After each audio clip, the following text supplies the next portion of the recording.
ini lagi. Coba sekarang kalian tengok dulu kanan kiri. Apakah ada sampah? Nggak ada. Tidak. Berarti yang bertugas tiket hari ini sudah sangat-sangat bertanggung jawab untuk membersihkan kelas kita. Sebelum kita memulai kegiatan hari ini, baiknya kita lakukan doa terlebih dahulu ya. Untuk ketua kelas silakan dipimpin teman-temannya untuk berdoa. Duduk siap. Sebelum mulai pelajaran hari ini, mari kita berdoa menurut agama dan kepercayaan masing-masing. Doa mulai. Doa selesai. Hari ini adakah yang tidak hadir? Berangkat semua ya, alhamdulillah. Tidak seperti kemarin, ada yang tidak berangkat. Sudah sembuh? Yang satu kemarin? Alhamdulillah. Sekarang sudah bisa bergabung di kelas ini. Siapa yang masih ingat materi atau pembahasan apa yang sudah kita bahas di pertemuan sebelumnya? Mengenai ya,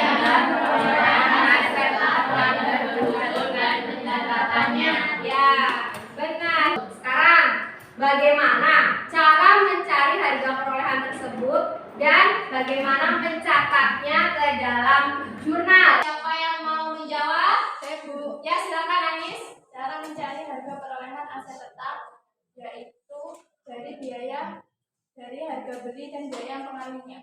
Ya. Kemudian ada lagi yang lain? Ya, silakan Desti. Mencatat harga perolehan yaitu dengan cara mendebit akun aset tetap tidak berwujud dan kredit kas. Ya, benar sekali. Kalian masih ingat semuanya? Perlu kalian ketahui ya, tanpa disadari sebenarnya kehidupan kita itu setiap harinya tidak lepas dari kegiatan belajar, ya. Dan belajar itu bukan hanya kalian lakukan di dalam kelas ini saja. Di luar sana sebenarnya banyak pelajaran, proses pembelajaran yang kalian lakukan, baik kalian sadari maupun tidak kalian sadari. Ya, jadi Ibu harap motivasikan diri kalian. Hidupkanlah diri kalian seolah-olah besok kalian sudah tidak ada. Kemudian semangatilah diri kalian untuk belajar, dan belajar selalu. Seolah-olah apa? Kalian akan hidup selamanya. Karena yang namanya hidup tidak lepas dari hal mengenai belajar. Perlu ingat, belajar tidak hanya di kelas ini saja, tapi di luar sana banyak pelajaran-pelajaran yang lain yang mau tidak mau harus kalian lakukan. Paham? Ya. Oke, kompetensi dasar pada materi kali ini yaitu yang pertama, menganalisis aset tetap tidak berwujud serta amortisasinya. Kemudian, melakukan pencatatan aset tetap tidak berwujud serta amortisasinya. Kemudian dalam pembelajaran hari ini pastinya kita harus memiliki tujuan. Ibu harapkan setelah kegiatan belajar ini selesai, kalian semua mampu untuk yang pertama menganalisis amortisasi aset tetap tidak berwujud. Selanjutnya Ibu harapkan kalian semua juga mampu untuk mencatat amortisasi aset tetap tidak berwujud. Setelah kalian tahu nilai amortisasi, kalian catat ke dalam jurnal. Paham? Nanti di sini tujuan ini tercapai atau tidaknya ini bisa kita lihat bersama. Dari mana? Dari penilaian kalian sendiri dan penilaian yang Ibu lakukan. Ya. Tapi Ibu harapkan setelah belajar ini kalian benar-benar mampu untuk melakukan tujuan dari pembelajaran hari ini. Ya, ada 3 aspek penilaian yang akan Ibu lakukan. Yang pertama adalah aspek pengetahuan. Yang kedua, aspek keterampilan dan aspek sikap. Nah, untuk penilaian sikap ini tidak hanya fokus pada saat kalian diskusi dalam kelompok. Mulai saat ini, awal kita belajar sampai akhir sebenarnya Ibu sudah melakukan penilaian sikap dari kalian masing-masing, ya. Di setiap kelompok apakah kalian bertanggung jawab atau lain sebagainya. Ini kita akan membahas mengenai apa? Amortisasi aset tetap tidak berwujud. silakan link tersebut dibuka.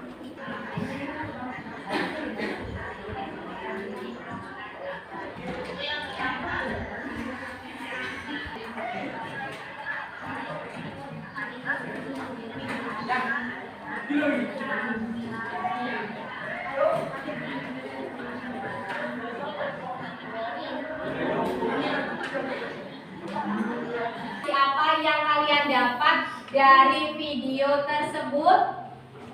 Ya, silakan, Kakek.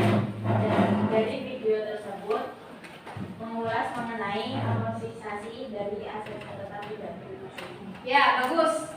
Ada yang lain? Ya, silakan. Video tadi mencontohkan cara perhitungan dan pencatatan amortisasi. Ya, benar. Selanjutnya Ibu akan menjelaskan terlebih dahulu mengenai amortisasi aset tidak berwujud. Apa sih amortisasi itu? Apa amortisasi itu? Suatu aset tidak berwujud selama masa manfaatnya. Amortisasi itu sama aja dengan penyusutan pada aktiva tidak berwujud. Adakah tanggapan atau mungkin pertanyaan kira-kira yang belum paham mengenai penjelasan Ibu tadi? Ibu persilakan. Ya, silakan Miranda. Untuk amortisasi, apakah ada metode-metodenya seperti penyusutan atau depresiasi pada aset tetap? Ya, ada yang mau menanggapi? Silakan. Amortisasi atau penyusutan pada aset tetap hanya menggunakan metode garis lurus saja. Ya, tadi sudah kita bahas di depan ya, bahwasanya kita hanya menggunakan metode garis lurus saja.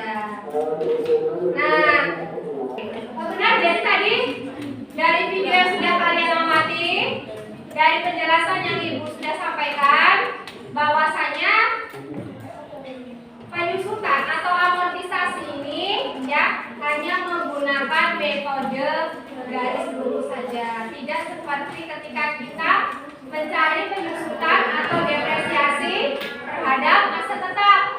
Ya, ada berbagai macam metode. Oke, paham semuanya ya? Paham. Sekarang kemarin kita sudah membagi kelompoknya ya. Dan ini kalian sudah berkumpul sesuai dengan kelompoknya masing-masing. Kelompok 1, kelompok 2, kelompok 3, kelompok 4, dan kelompok 5. Ibu akan membagikan RKPD.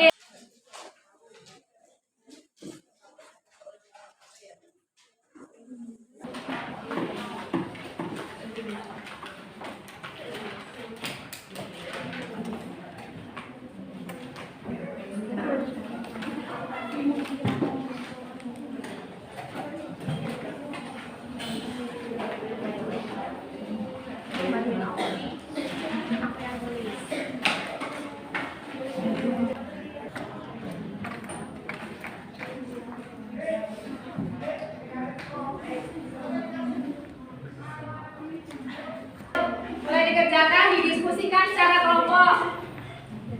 Saling mengumpulkan informasi satu sama lain. Saling mengoreksi ya di antara anggota kelompoknya masing-masing.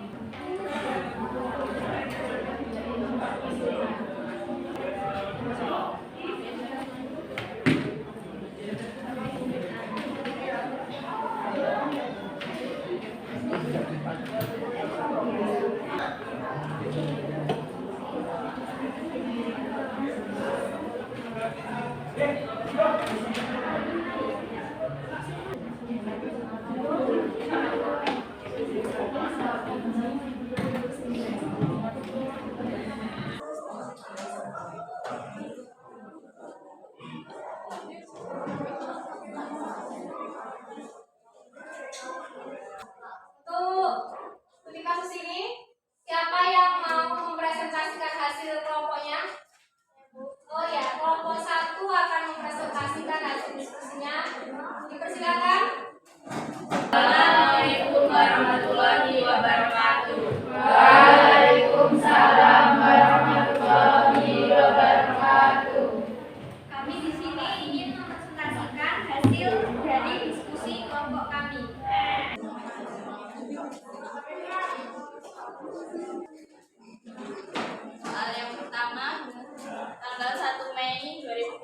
mutiara memperoleh hak dari KFC memproduksi suatu produk makanan dan menjual kepada umum.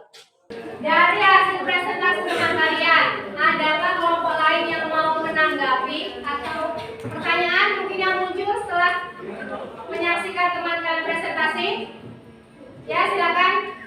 Kenapa nomor 1 sama nomor 2 beban amortisasi yang dicatat di akhir bulan Desember bukan amortisasi per tahunnya seperti nomor amortisasi yang tertulis bukan sebesar amortisasinya per tahun, tapi amortisasi. Sekian presentasi dari kami, kurang lebihnya kami meminta maaf. Wassalamualaikum warahmatullahi wabarakatuh. Waalaikumsalam warahmatullahi wabarakatuh. Baik, anak-anak semuanya. Jadi untuk kegiatan diskusi kalian, alhamdulillah sudah berjalan ya. Kemudian tadi sudah ada pertanyaan dari teman kalian tentang pencatatan ya. Kenapa yang poin 1 kedua ini berbeda dengan yang poin ketiga, dan tadi sudah dijelaskan oleh teman kalian. Ibu ulas kembali bahwasanya untuk poin pertama dan kedua di sini kan fokus yang harus dicari adalah beban amortisasinya ya, yang harus dikeluarkan pada tahun tersebut. Yang untuk poin pertama ini hanya ada 8 bulan pengakuan amortisasi. Jadi ya hanya 8 bulan yang dinilai atau diakui amortisasinya, berarti tidak penuh 1 tahun. Maka kita harus mencari beban amortisasi setiap bulannya, baru kita kalikan sebanyak 8 bulan. Ibu sudah menjelaskan materi, kalian sudah berdiskusi, sudah ada yang mempresentasikan. Sekarang siapa yang bisa menyimpulkan tentang materi yang sudah kita bahas hari ini? Oh ya, silakan. Hari ini kita belajar mengenai amortisasi, yaitu penyusunan jenis aset tidak berwujud. Dengan metode yang digunakan yaitu metode garis rumus dengan pencatatan jumlah dengan penerbit akun beban amortisasi dan mengkredit aset tetap tidak berwujud. Baik, terima kasih untuk kesimpulannya hari ini. Salah satu bentuk penilaian pengetahuan yang akan Ibu lakukan. Ya, silakan dibuka. Itu pekerjaan mandiri.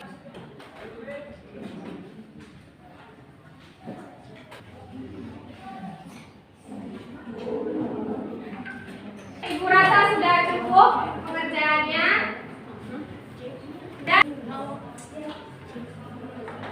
Dan hasilnya banyak yang mendapatkan nilai baik bagi Ibu ya. Sebelum kegiatan belajar ini Ibu tutup ya, adakah yang mau memberikan tantangan dalam memahami materi untuk hari ini?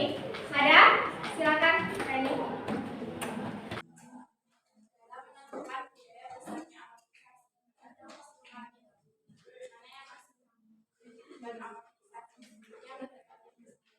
Ya baik, jadi ada kendala dari teman kalian itu menentukan beban amortisasi sebenarnya yang ditanggung pada tahun tersebut itu kita menghitungnya bagaimana ya, dari per tahun atau yang sudah disesuaikan. Ya baik, untuk kegiatan pembelajaran hari ini mungkin cukup sampai di sini ya. Dan untuk pertemuan selanjutnya kita akan membahas mengenai utang wesel jangka panjang. Untuk mengakhiri belajar kita hari ini, silakan ketua kelas untuk memimpin berdoa. Siap. Sebelum mengakhiri pelajaran hari ini, mari kita berdoa menurut agama dan kepercayaan masing-masing. Doa mulai.